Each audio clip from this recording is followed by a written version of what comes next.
स्वागत है मित्रों आपका आपके अपने YouTube चैनल दुनिया ऑनलाइन में। आज शुरुआत करते हैं एक अच्छे विचार के साथ। ये विचार हैं ईसा फाउंडेशन के फाउंडर सद्गुरु श्री जग्गी वासुदेव जी के। आप चाहे जहाँ हो, चाहे जिन भी परिस्थितियों में हो, हर परिस्थिति से कुछ बेहतरीन निकालें या सीखें। जीवन का अनुभव व्यर्थ ना जाने पाए। जी हाँ, ये है विचार जग्गी वासुदेव जी के। जैसा कि आपको पता है, बिहार माध्यमिक शिक्षक पात्रता परीक्षा स्टेट 2020 12 सितंबर से ऑनलाइन होने जा रही है। जैसे कि सूचना मिली है, यह परीक्षा टीसीएस और इलेक्ट्रोल मिल करके लेने जा रही है, परंतु इस असमंजस की स्थिति यह है कि अभी तक एडमिट कार्ड अपलोड नहीं किया गया है। परीक्षार्थी संशय में है। वैसे भी यह परीक्षा कई कारणों से बाधित है। जैसा कि आपको पता है, यह परीक्षा 28 जनवरी 2020 को कई विषयों के लिए पेपर 1 और पेपर 2 के लिए हुई थी, परंतु कदाचार के आरोपों के चलते यह परीक्षा रद्द कर दी गई। हालांकि अभ्यर्थी अभी भी रिजल्ट की मांग कर रहे हैं। इसके लिए कई केस भी पटना हाईकोर्ट में दर्ज किए गए, जिनकी सुनवाई 31 अगस्त को हुई, परंतु अगली सुनवाई 4 सितंबर तक के लिए टाल दी गई है। इसमें कई तरह के पेच हैं, जैसे एडमिट कार्ड त्रुटि के संबंधित, बिना सिलेबस के परीक्षा और भी कई विषय से संबंधित। परंतु बिहार सरकार पूरी तरह से परीक्षा कराने के पक्ष में है और विभिन्न शहरों में विभिन्न केंद्रों पर परीक्षा कराने की सूचना भी जारी कर दी गई है। ऐसे में आप अभ्यर्थी पूरी तरह से ऑनलाइन एग्जाम के लिए तैयार रहें। इसी संदर्भ में मैं भी आज आपके लिए 26 फरवरी को जो कंप्यूटर साइंस पेपर का री एग्ज़ाम हुआ था, उसके कुछ प्रश्नों को डिस्कस करने जा रहा हूं। साथ ही उन प्रश्नों से संबंधित टॉपिक के वे सेक्शन जहां से ये प्रश्न पूछे गए हैं, उन्हें भी हम डिस्कस करेंगे। ये टॉपिक स्टेट के अभ्यर्थियों के साथ साथ सभी कॉम्पिटिटिव अभ्यर्थियों के लिए, चाहे वह सेंट्रल एग्ज़ाम के कॉम्पिटिटर हों या फिर स्टेट के या फिर एसएससी के हों, केवीएस के हों, यूपी ट्रिपल एसएससी के हों या जेएसएससी के हों, या फिर बंगाल के किसी एग्ज़ाम के हों, या फिर डिफेंस के एग्ज़ाम की तैयारी कर रहे हों, सबके लिए ये लाभकारी है। तो शुरुआत करते हैं आज का session. Here is the first question right now on your screen. ये प्रश्न जो मैं स्क्रीन पे आपको दिखा रहा हूँ, यह प्रश्न 26 फरवरी को जो री एग्ज़ाम हुआ था कंप्यूटर साइंस का स्टेट परीक्षा के लिए 2020 को, उसमें से लिया गया है। यह 51 नंबर प्रश्न है। यह किसी सेट के 51 नंबर का प्रश्न है। तो प्रश्न है, निम्नलिखित में से कौन सा शब्द संसाधन सॉफ्टवेयर है? Which of the following is और are word processing software? Options हैं A WordPerfect, option B easy word, option C MS Word, option D इनमें से सभी। The right answer is option D, इनमें से सभी।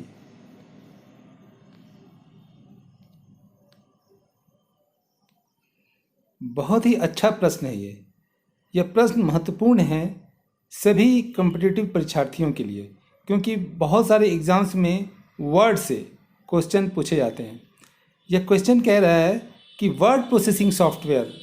वर्ड प्रोसेसिंग सॉफ्टवेयर कहने का मतलब हुआ कि डॉक्यूमेंटेशन के लिए आप, या फिर ऐसे लिखने के लिए आप जो कंप्यूटर के थ्रू जो टाइप करते हैं, आप किसी पे भी अगर आप एक पैराग्राफ लिखते हैं या फिर लेटर लिखते हैं या फिर रिपोर्ट तैयार करते हैं, तो इन सब की तैयारी के लिए जो सिस्टम पे कुछ एप्लीकेशन सॉफ्टवेयर जो होते हैं, वो सॉफ्टवेयर पूछा जा रहा है यहाँ पे कि कौन कौन से यहाँ पे जो ऑप्शंस में सॉफ्टवेयर हैं, उसको आप वर्ड प्रोसेसिंग के रूप में यूज़ कर सकते हैं। ठीक है, मैं आपको समझाता हूँ इसके डेफिनेशन से कि क्या होता है वर्ड प्रोसेसिंग सॉफ्टवेयर। यहाँ पे जो भी ऑप्शंस में है, word perfect, MS word, easy word, सभी वर्ड प्रोसेसिंग सॉफ्टवेयर के एग्जाम्पल है। एमएस वर्ड से तो आप भली भांति परिचित होंगे। एमएस ऑफिस पैकेज के साथ ही एमएस वर्ड आता है, जिसमें आप लेटर टाइप करते हैं, डॉक्यूमेंट तैयार करते हैं। इसमें क्या होता है कि आप देखिए, आप अगर खुद से कुछ, आप अगर मैनुअली कुछ लिखते हैं, कोई पेज में कोई लेटर लिखते हैं या डॉक्यूमेंट तैयार करते हैं,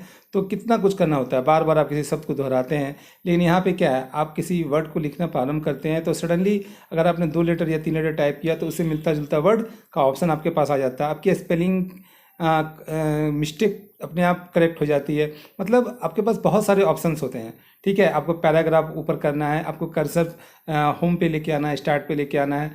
बहुत तरह की जो फैसिलिटी मिलती है इस तरह के डॉक्यूमेंटेशन के लिए, इस फैसिलिटी के साथ जो सॉफ्टवेयर तैयार किया जाता है, उसको हम वर्ड प्रोसेसिंग सॉफ्टवेयर कहते हैं।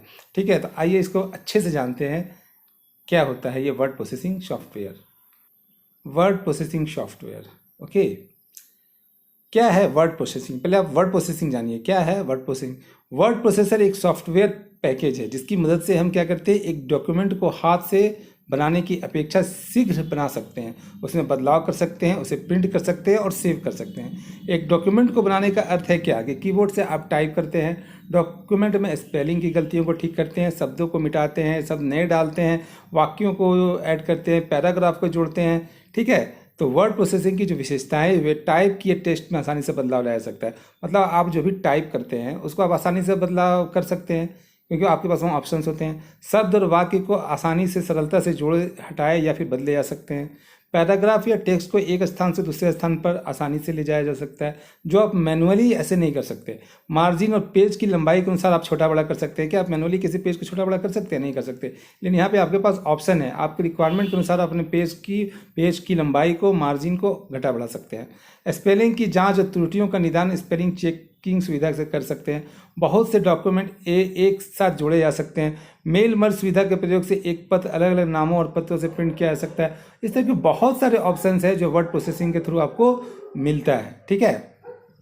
वर्ड प्रोसेसिंग सॉफ्टवेयर का प्रयोग करके और क्या किया जा सकता है, जैसे बायोडाटा, व्यापारिक पत्र, आवेदन, लीगल डॉक्यूमेंट, ऑर्गेनाइजेशन चार्ट इत्यादि बना सकते हैं।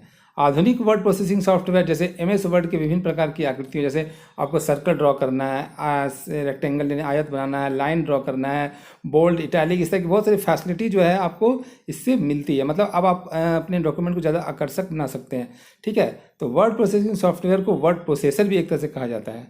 अब आइए यहाँ पर देखते हैं कि एग्जाम्पल्स में क्या क्या, जैसे word star, MS word, word perfect तथा सॉफ्टवेयर जो एक वर्ड प्रोसेसर, ये सब क्या है, ये सारे वर्ड प्रोसेसिंग सॉफ्टवेयर के एग्जाम्पल हैं। Let's move to the next question. The next question is CPP में, CPP मतलब आप समझ रहे हैं यहाँ पर, CPP मतलब C++, जी प्रोग्रामिंग लैंग्वेज है, एक हाई लेवल प्रोग्रामिंग लैंग्वेज है CPP। तो CPP में इनपुट आउटपुट ऑपरेशन करने के लिए हमें डैश हेडर फाइल का उपयोग करना चाहिए। To perform input output operations in CPP C++, we must use dash header files. Options हैं, option A iostream.h, option B string.h, option C math.h, option D studio.h।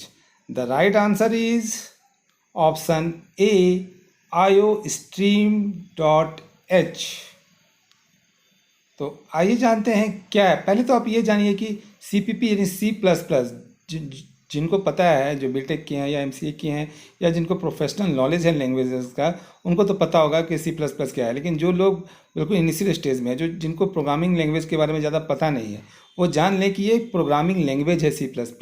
जैसे बहुत सारे लैंग्वेजेस होते हैं, जैसे हम और आप कम्युनिकेशन के लिए किसी भाषा का प्रयोग करते हैं, उसी तरह कंप्यूटर के प्रोसेसर को भी समझने के लिए एक लैंग्वेज की ज़रूरत है। क्योंकि कंप्यूटर जो है, जो मशीन है, जो प्रोसेसर है, वो सिर्फ बाइनरी डिजिट को समझता है। बाइनरी डिजिट कहने का मतलब सिर्फ 1 और 0 को समझता है, ठीक है। तो हम जो भी सॉफ्टवेयर बनाते हैं, सॉफ्टवेयर तो आपको समझ में आता है ना, कि ऐसा टूल जिसके माध्यम से हम अपने काम को आसानी से कर सकते हैं, जो प्रोसेसर करके देता है और हम सिर्फ इनपुट डालते हैं और उसका आउटपुट प्राप्त करते हैं। तो सॉफ्टवेयर को हम अपने काम को आसान करने के लिए बनाते हैं। तो उसको बनाने के लिए बहुत सारे लैंग्वेजेस का प्रयोग किया जाता है। उसमें से एक लैंग्वेज है क्या, CPP, ठीक है। तो अब आइए जानते हैं कि पहले आप ये जानिए कि प्रोग्रामिंग लैंग्वेज क्या है, फिर मैं बताऊंगा आपको कि इस प्रोग्रामिंग लैंग्वेज में ये iostream.h सब क्या होता है, ठीक है। ये बेसिकली एक हेडर फाइल है, आप इतना जान लीजिए। हेडर फाइल कहने का मतलब ऐसा फाइल, जैसे कोई प्रोग्राम को जो एग्जीक्यूट करने के पहले इस तरह के हेडर फाइल्स को इंक्लूड करना जरूरी होता है, ठीक है। पहले आइए देखते हैं कि क्या है प्रोग्रामिंग लैंग्वेज, इसको अच्छे से समझिए।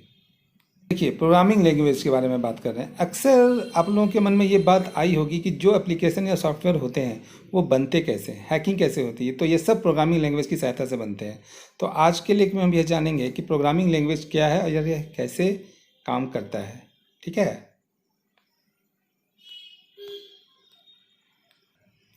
देखिए, प्रोग्रामिंग लैंग्वेज मनुष्य द्वारा बनाई गई एक भाषा है जिसका इस्तेमाल कंप्यूटर में प्रोग्राम बनाते समय या कंप्यूटर को निर्देश यानी इंस्ट्रक्शन देने के लिए किया जाता है। जैसे कि हम या फिर कोई भी व्यक्ति किसी व्यक्ति से जब बात करता है तो उसको इंस्ट्रक्ट कैसे करता है, किसी भाषा का प्रयोग करता है या फिर इशारों में बात करता है, उसी तरह कंप्यूटर को निर्देश देने के लिए प्रोग्रामिंग लैंग्वेज का प्रयोग किया जाता है। प्रोग्रामिंग भाषा को कंप्यूटर की भाषा कहा जाता है, क्योंकि कंप्यूटर इन भाषाओं को समझकर हमारे दिए गए निर्देश के अनुसार कार्य करता है। इन्हीं प्रोग्रामिंग भाषाओं के द्वारा सॉफ्टवेयर और एप्लीकेशन बनाए जाते हैं और इन्हें प्रोग्राम कहा जाता है, और जो प्रोग्रामिंग करता है उसे क्या कहते हैं, प्रोग्रामर कहा जाता है। अगर हम आसान भाषा में समझें तो प्रोग्रामिंग लैंग्वेज एक ऐसा टूल है जिसका इस्तेमाल करके हम कंप्यूटर को कोई भी इंस्ट्रक्शन दे सकते हैं और कंप्यूटर हमारे दिए गए इंस्ट्रक्शन के अनुसार प्रोग्राम बना देता है, जिससे हमारा काम आसान हो जाता है। जैसे कि हमें अगर 2 नंबर का मल्टीप्लिकेशन करना है या एडिशन करना है तो हम मैन्युअली क्या करेंगे, 2 नंबर लेते हैं, फिर उसको ऐड करते हैं या मल्टीप्लाई करते हैं, तो थोड़ा सा माइंड लगाते हैं, माइंड का यूज़ करते हैं कि कैसे कितना कैरी होगा, कैसे ऐड करना है, फिर मल्टीप्लाई करते हैं तो कितना कैरी होगा, क्या बचता है, कैसे गुना होता है, मतलब इतना सोचना पड़ता है हर बार जब भी 2, 3, 4 नंबर को हम डिजिट को ऐड करें या मल्टीप्लाई करें। लेकिन जब हम एक ऐसा टूल बना देते हैं प्रोग्रामिंग लैंग्वेज के थ्रू, जैसे हम कोई प्रोग्राम बना देते हैं या फिर उससे डेवलप करके एक सॉफ्टवेयर बना देते हैं, एक ऐसा टूल बना देते हैं कि अगर हमें बार बार इस तरह के काम को करना पड़े, सपोज़ कि बहुत सारे नंबर को मल्टीप्लाई करना पड़े, तो हमें क्या करना है, बस हमें इनपुट चाहिए कि कौन कौन सा नंबर का मल्टीप्लिकेशन करना है। तो हम क्या करेंगे, कीबोर्ड से इनपुट डालेंगे कोई भी 2 नंबर का, तो ऐसा मतलब ऐसे इंस्ट्रक्शन का सेट तैयार करेंगे प्रोग्राम के फॉर्म में कि बस हमने नंबर इनपुट किया और मॉनिटर पे हमें उसका आउटपुट मिल गया। तो ये काम कौन करता है, ये काम कंप्यूटर करता है, ठीक है। तो जो इंस्ट्रक्शंस जो दिया जाता है कंप्यूटर को बहुत सारा, तो वो सारे सेट के इंस्ट्रक्शन के जो सेट होते हैं वो प्रोग्राम कहलाते हैं, और इन्हीं प्रोग्राम के द्वारा सॉफ्टवेयर तैयार किया जाता है। तो होता क्या है कि हम जो बार बार जो हमें माइंड का यूज़ करना होता है कि हमें मल्टीप्लिकेशन या एडिशन या कोई बड़े बड़े काम, तो मैं थोड़ा सा एग्जांपल बता रहा हूँ मल्टीप्लिकेशन एडिशन का, कि जो बार बार हमें करना पड़ता है, हमें बार बार करने की ज़रूरत नहीं है, हमें सिर्फ इनपुट चाहिए, और वो जो प्रोसेस करने का जो काम है वो कौन करता है, कंप्यूटर करता है, और उसका आउटपुट हमें मॉनिटर पे देता है, ठीक है। देखिए, जब भी कंप्यूटर में कोई प्रोग्राम बनाना होता है तो हम सबसे पहले किसी एक प्रोग्रामिंग लैंग्वेज को चुनते हैं और फिर उस लैंग्वेज के सॉफ्टवेयर को अपने कंप्यूटर में डाउनलोड करते हैं। उस सॉफ्टवेयर में एक कंपाइलर या अनुवादक होता है जो हमारे द्वारा लिखे गए प्रोग्राम या कोड को क्या करता है, बाइनरी कोड में बदल देता है। बाइनरी कोड मतलब 1 और 0, जिसको कंप्यूटर सिर्फ समझ पाता है, जिसको 1 0 को ही मतलब बाइनरी लैंग्वेज को ही समझ पाता है। इसके पश्चात कंप्यूटर उस बाइनरी कोड के अनुसार प्रोग्राम तैयार करता है। लेकिन सभी प्रोग्रामिंग लैंग्वेज में ऐसा नहीं होता है, अर्थात वे बिना कंपाइलर या अनुवादक के भी एग्जीक्यूट हो जाते हैं, ठीक है। ऐसा नहीं है कि हमेशा कंपाइलर का प्रयोग करके ही एग्जीक्यूशन होता है, कभी कभी डायरेक्ट बिना कंपाइलिंग के भी प्रोग्राम एग्जीक्यूट कर जाता है।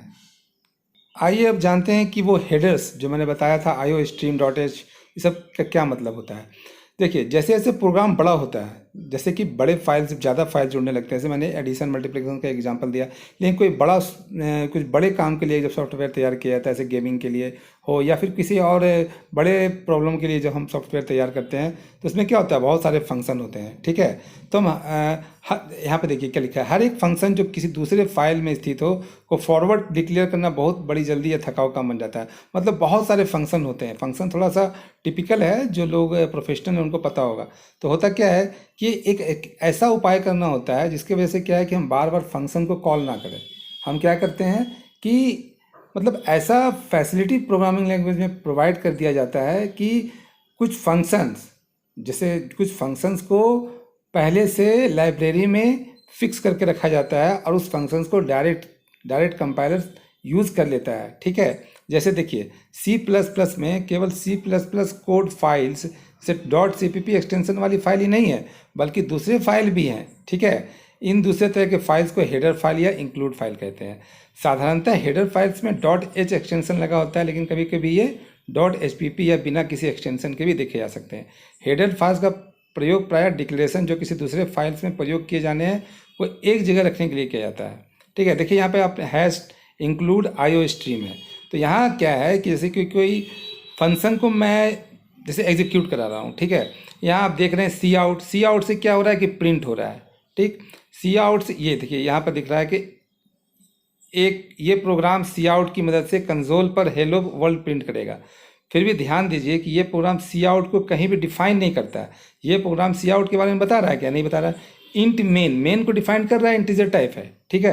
लेकिन सी आउट के बारे में यहाँ पर तो कुछ कहा नहीं जा रहा है कि ये हेलो प्रिंट करेगा, लेकिन फिर भी जो है कंपाइलर हेलो प्रिंट करता है। आखिर ये कैसे करता है? तो सी आउट को कहाँ पे डिक्लेयर किया गया है? एक्चुअली में इसी सी आउट को आयो स्ट्रीम नाम के किसी हेडर फाइल में डिक्लेयर किया गया है।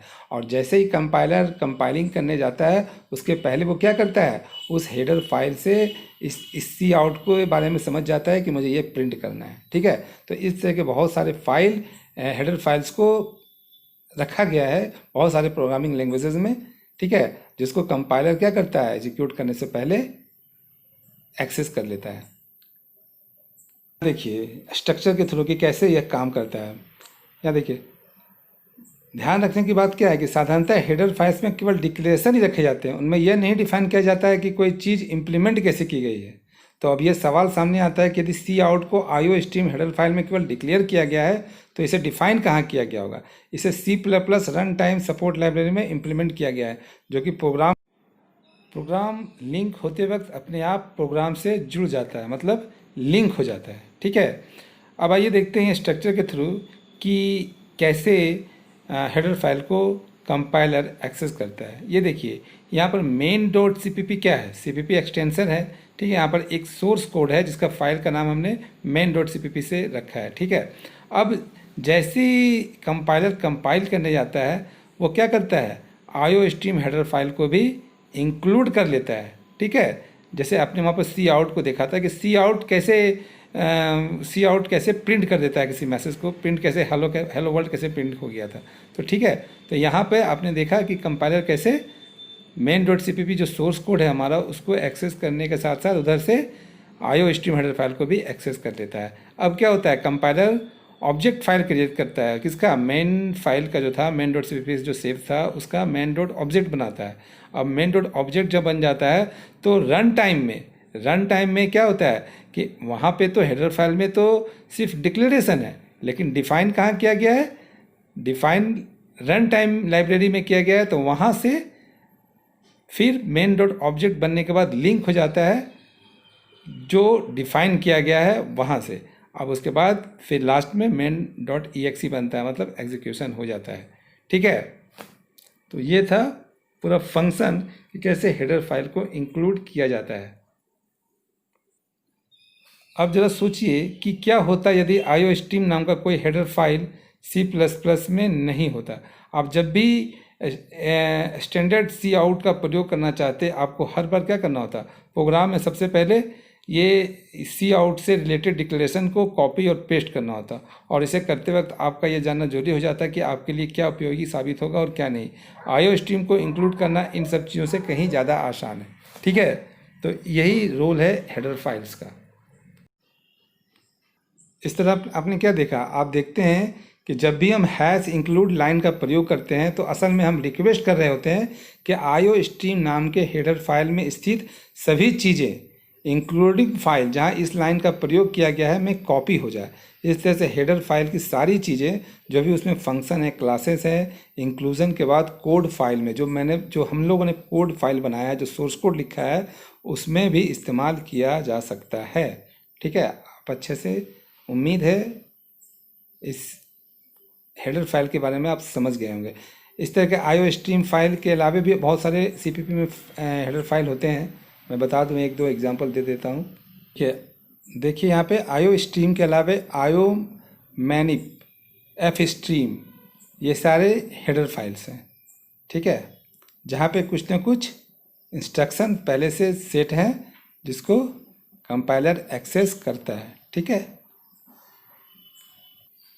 Let's move to the next question. The next question is control plus N क्या करता है। कंट्रोल की के साथ एन जब आप एक साथ प्रेस करते हैं कीबोर्ड से तो वो क्या करता है, उससे क्या फंक्शन होता है। ऑप्शंस हैं, option A save document, document को सेव किया जाता है। Option B open document, document को खोला जाता है। Option C create new document. Option D close document. The right answer is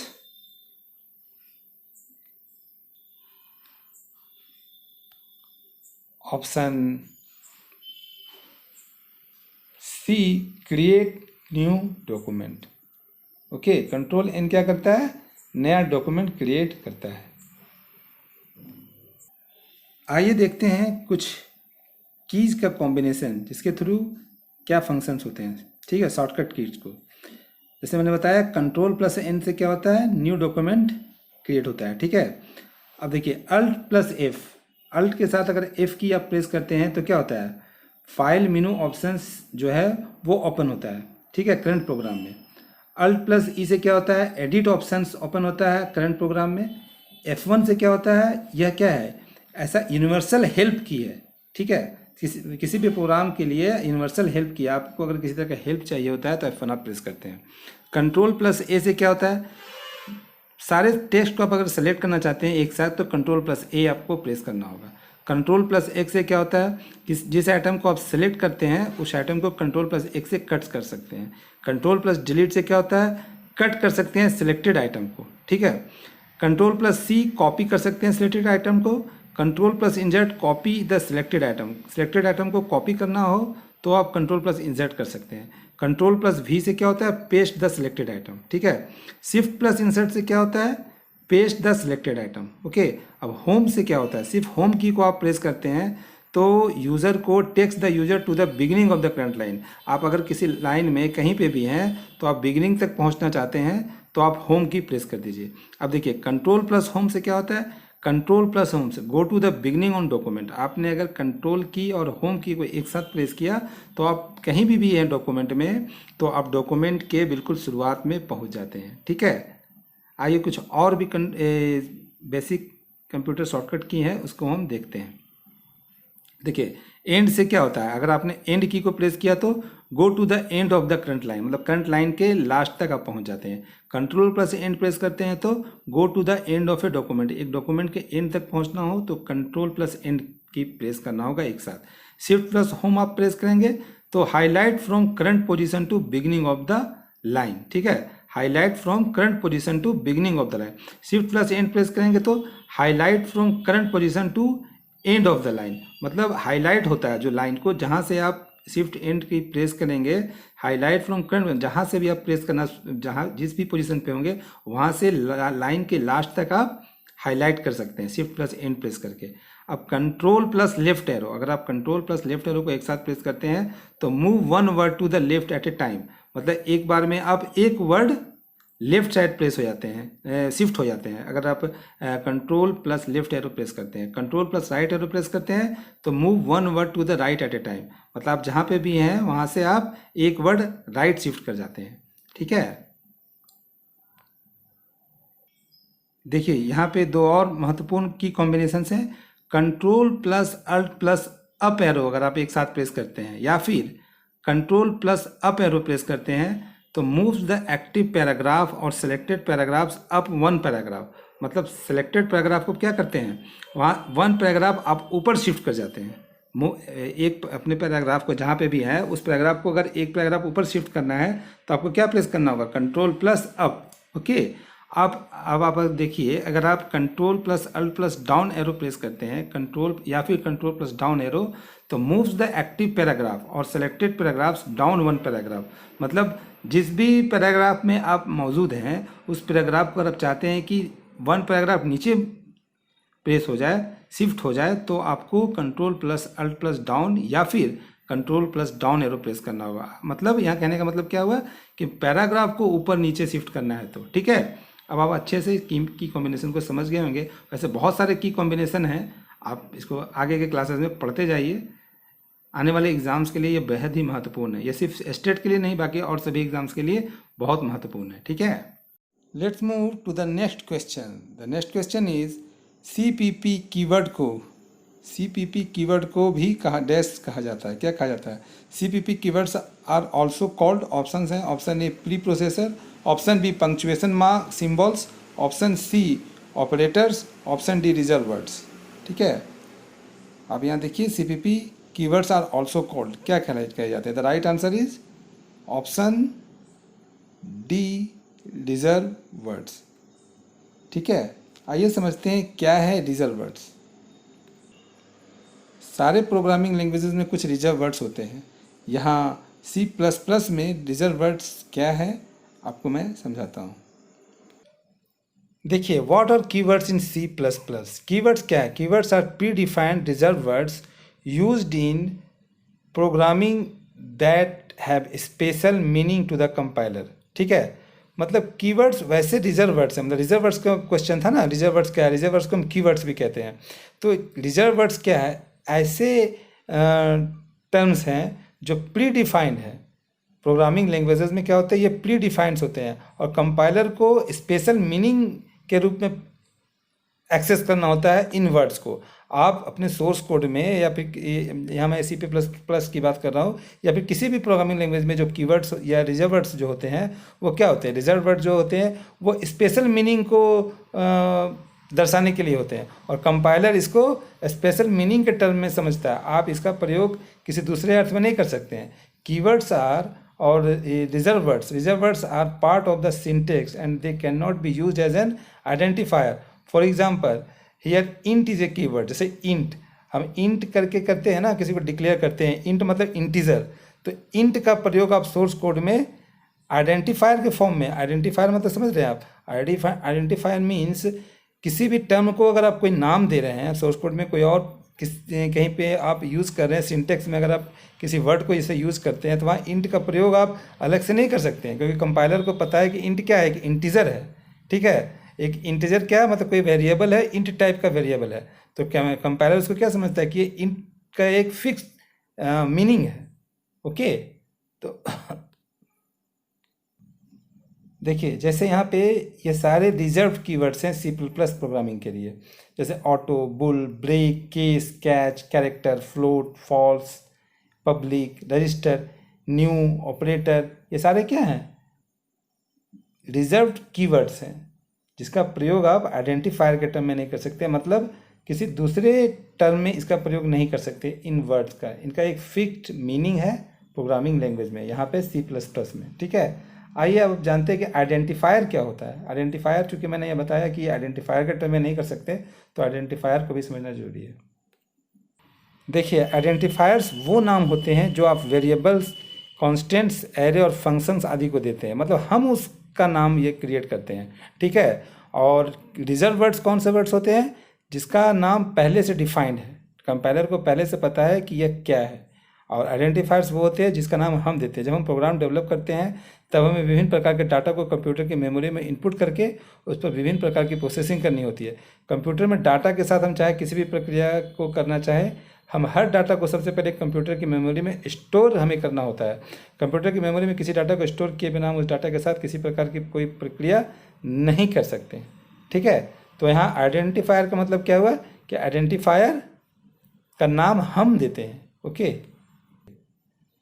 देखिए, जिस समय हमारे डाटा को स्टोर करने के लिए कंपाइलर मेमोरी रिजर्व करता है, उसी समय हम उस रिजर्व होने वाली मेमोरी लोकेशन का एक नाम असाइन कर देते हैं और इस नाम के द्वारा ही हम हमारे डाटा को कंप्यूटर की मेमोरी में आइडेंटिफाई कर सकते हैं। हमारे द्वारा किसी डाटा की मेमोरी लोकेशन को दिए जाने वाले इसी नाम को ही आइडेंटिफायर कहते हैं।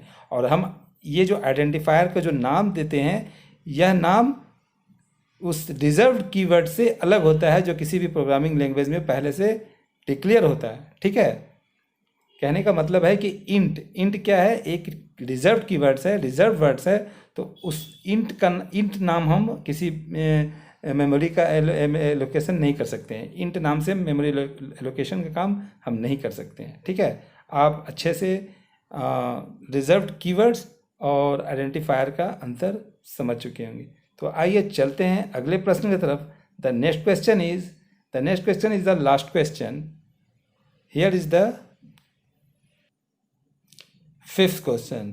द फिफ्थ क्वेश्चन इज, शब्द में क्रॉस रेफरेंस के रूप में क्या डाला जाता है? What are inserted as cross reference in Word? Option है, option A placeholders, option B bookmarks, option C objects, option D word fields. The right answer is option D word fields.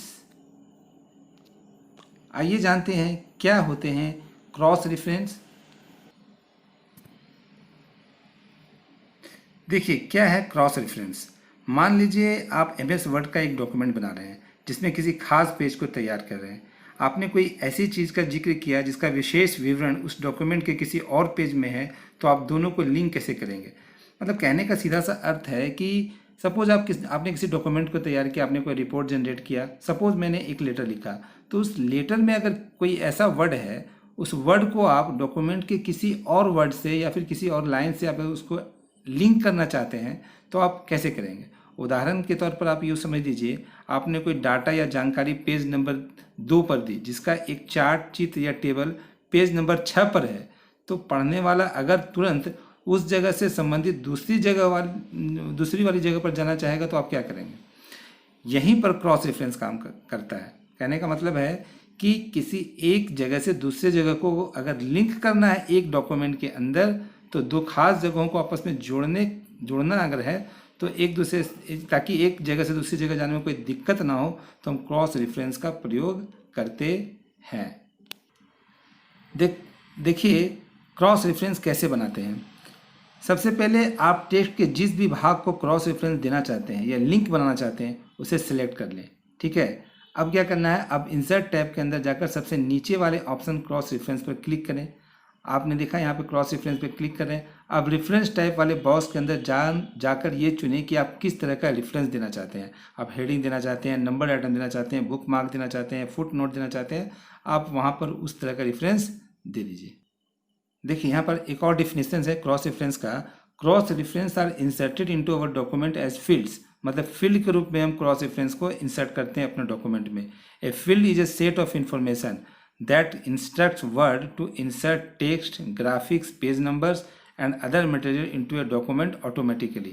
कहने का मतलब है कि यह field set of information, बहुत सारी सूचनाओं का एक सेट होता है उस फील्ड में, ठीक है, जहाँ से हम किसी पार्टिकुलर जगह को लिंक करना चाहते हैं। ठीक है, तो हम क्रॉस रेफरेंस का प्रयोग करके क्या करते हैं, अपने डॉक्यूमेंट में किसी पार्टिकुलर वर्ड से या किसी पार्टिकुलर स्थान से उसी डॉक्यूमेंट के किसी पार्ट को अगर हम लिंक करना चाहें तो इसका प्रयोग करके कर सकते हैं। That is the end of the current session. उम्मीद है आपको ये अच्छा लगा होगा। ओके, बने रहिए मेरे चैनल के साथ और लाइक और सब्सक्राइब करते रहिए। मेरे चैनल का नाम है दुनिया ऑनलाइन। उम्मीद है आपको ये सेशन पसंद आया होगा। Please like, subscribe and share दुनिया ऑनलाइन। थैंक्स फॉर वॉचिंग दुनिया online. Thank you very much.